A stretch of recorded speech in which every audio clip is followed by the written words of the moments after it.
it was all going to plan, it seemed, until 55 minutes. Yeah, well, as I said, we saw it on Thursday. We were trying to set ourselves up hard to beat because you're conscious of the fact that we'd conceded on average 2 goals a game. So, I talked about playing with the 3 central defenders, which I want to do. And if I look at it, I thought it worked. I thought defensively we looked a lot more solid than we have done. We managed to get through the first 20 minutes, which was important, to try and quieten them down. And then the best chance of probably in the first half especially fell to us.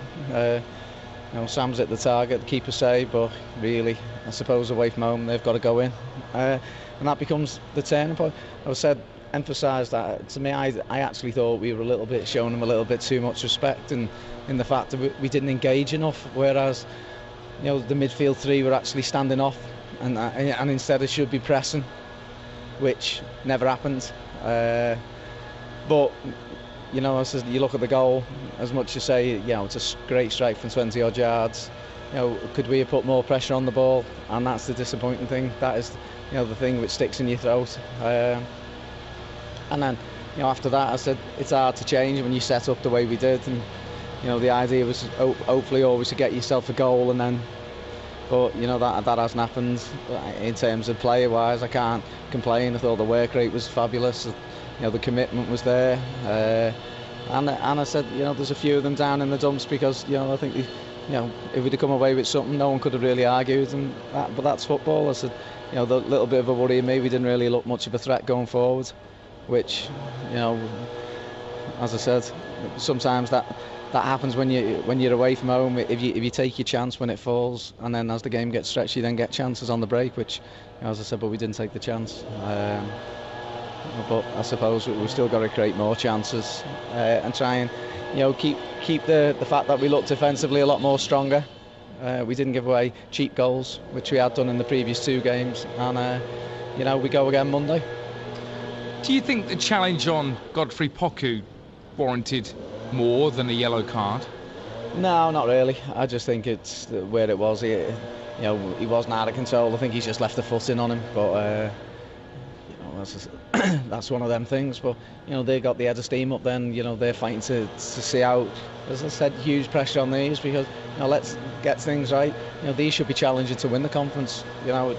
So for them to be sort of like 4 points after 4 games. As I said, I don't know if there's other teams up there on 12, but I said all of a sudden there's a big gap for them to start challenging to actually win the league. You looked probably a bit more dangerous when you did put Mike Phoenix into those attacking areas when he came on. Do you think it may need somebody like him to slot into that position just to get things going? Yeah, well, obviously, the way we were going to play, it was a case of, again, I was conscious of the fact, especially the first half hour, whereas Cookie can drop in and try and get on the ball a little bit as well, where you're trying to condense and kill the game early on. That was the thinking. You'd always had the option of Mike, which, he looked a threat, but, he's looked more of a threat down the middle, to be honest, than even out wide. So, maybe that's something we've got to look at as well. And for the goal itself, it was a great strike. Not much Jonathan Hedge could have done. No, as I said, it certainly doesn't come down to edges. Where I thought actually played really well today. I think it comes back. I said we didn't engage the second ball, and and that was the big thing I come away with today. I said we didn't engage the second ball, anywhere near as much as we should have done. But obviously at times Godfrey had to play the holding role because Michael Grogan wasn't available. So you lose his little bit of tenacity where Michael's probably better in the holding role than Godfrey, but again, that's just facts because it's injuries. 1 point from 12, but you're back in the top flight of non-league football, playing 3 former league teams as well. These are the harsh realities of this standard, aren't they? Well, again, don't get me wrong, in all 4 games, I'd say Aldershot were head and shoulders above us, but there's been a fine line between us and Macclesfield, us and Bristol Rovers, and obviously us and Welling Drew. So, but you can't keep saying that. We've obviously got to turn some of these games into wins, and no better place to start than at home on Monday. Yeah, against your former club. Southport. Should be a really good game, and hopefully get that first win. Yeah, it's important.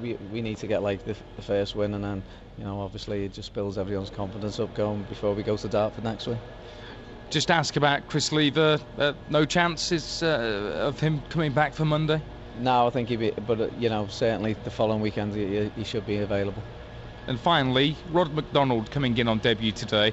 Is that a formation you'd like to probably stick with now? Well, it was something which I said I wanted to play anyway, going into the season. Unfortunately, I lost Rod in pre-season, lost Chris Lever in pre-season. And, obviously we haven't been able to do it, but to be fair, I thought the three of them looked good and they looked comfortable together. Thanks, Liam. So.